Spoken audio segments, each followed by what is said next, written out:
Bsport, c'est un écosystème de logiciels qui permet de vraiment gérer son studio indépendamment. Un studio qui va être de yoga, de pilates, de danse ou n'importe quel business dans ce style-là. Et nous, ce qu'on propose, c'est des interfaces donc, de gestion pour les managers et aussi tout un ensemble de fonctionnalités pour les users finaux, que ce soit des applications, que ce soit des widgets, que ce soit des interfaces en ligne, donc de manière générale.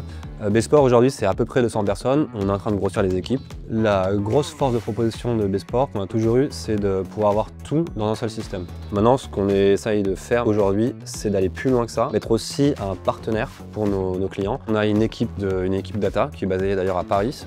Et son rôle, c'est justement de rendre le système plus intelligent. Un exemple précis, ce serait écrire en langage naturel pour interroger sa base de données, lui demander une prévision sur 3 ans de ses dépenses, de ses bookings, etc.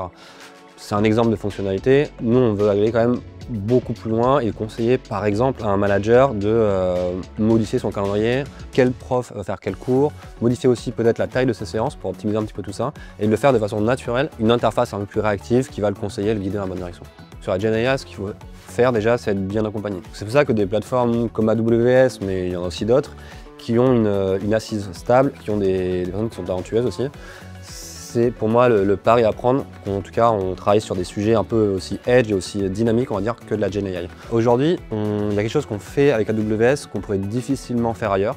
C'est la construction de nos applications mobiles. On a un peu plus d'1 millier d'applications mobiles et AWS est l'un des rares acteurs qui permettent d'avoir une infrastructure très élastique. Si demain on a 2000, 10 000 apps, on va changer la configuration chez AWS et ça marchera. Il y a beaucoup plus de choses qu'on a envie de mettre en place, notamment une vision plus agent.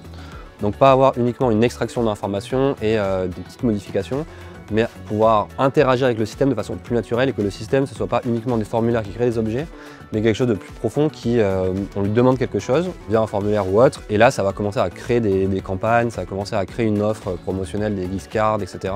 Et en fait tout ça se passera avec une interface beaucoup plus simple, parce qu'on aura un système via la GenAI sous des LLM qui vont pouvoir synthétiser l'information qui va rentrer et ensuite prendre des actions qui peuvent être très fluides, en fait, très diverses.